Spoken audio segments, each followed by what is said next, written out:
Thomas Chaucer was the Speaker of the English House of Commons and son of Geoffrey Chaucer and Philippa Roet. Parental Connections. Thomas Chaucer was connected with John of Gaunt, 1st Duke of Lancaster, through his aunt Catherine Swynford, sister of his mother, Geoffrey Chaucer's wife Philippa Roet.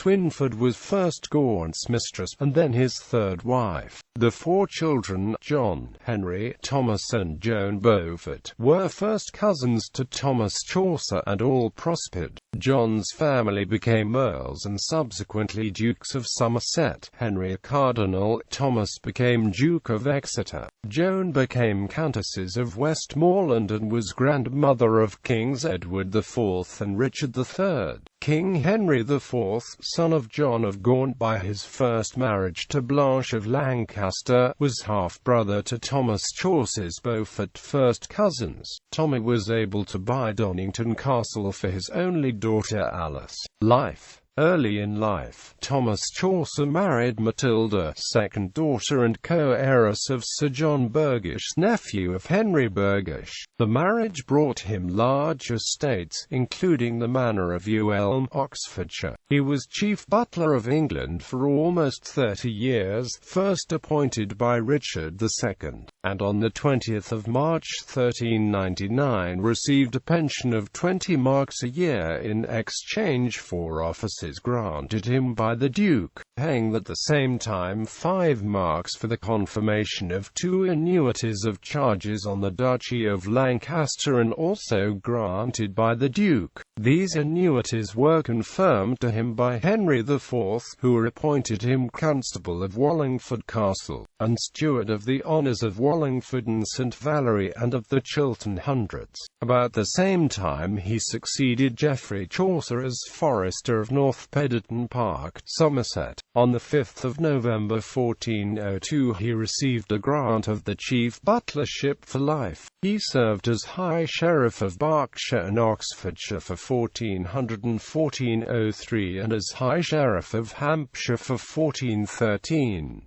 He attended 15 parliaments, is Knight of the Shire for Oxfordshire and was Speaker of the House 5 times, a feat not surpassed until the 18th century. He was chosen Speaker in the Parliament that met at Gloucester in 1407, and on the 9th of November reminded the King that the accounts of the expenditure of the last subsidy had not been rendered. The Chancellor interrupted him, declaring that they were not ready, and that for the future the Lords would not promise them. He was chosen again in 1410 and in 1411, when on making his protestation and claiming the usual permission of free speech, he was answered by the King that he might speak as other speakers had done, but that no novelties would be allowed. He asked for a day's grace, and then made an apology. He was again chosen in 1414. On the 23rd of February 1411 the Queen gave him the manor of Woodstock and other estates during her life, and on the 15th of March the King assigned them to him after her death. In 1414 he also received a commission, in which he is called Domicellis, to treat about the marriage of Henry V,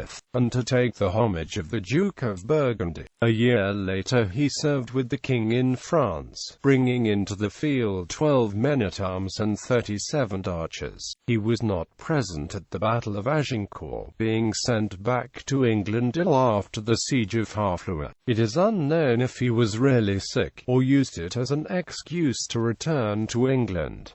His retinue did march on to Agincourt. In 1417 he was employed to treat for peace with France. On the accession of Henry VI he appears to have been superseded in the chief butlership, and to have regained it shortly afterwards. In January 1424 he was appointed a member of the council, and the next year was one of the commissioners to decide a dispute between the Earl Marshal and the Earl of Warwick about precedence. In 1431 he was appointed one of the executors of the will of the Duchess of York, and was by then very wealthy. Thomas Chaucer died at Ewelme Palace in the village of Ewelme, Oxfordshire on the 18th of November 1434 and is buried in St Mary's Church in the village. Family. Thomas' only daughter Alice married William de la Pole, 1st Duke of Suffolk, and her grandson John de la Pole, Earl of Lincoln, was the designated heir of Richard III. John and several of his brothers were later executed when Richard lost power. They left descendants, however, including the Earls of Rutland and Portmore, William Parker, 4th Baron Monteagle, who foiled the Gunpowder Plot, and Sir Francis Sacheverell Darwin.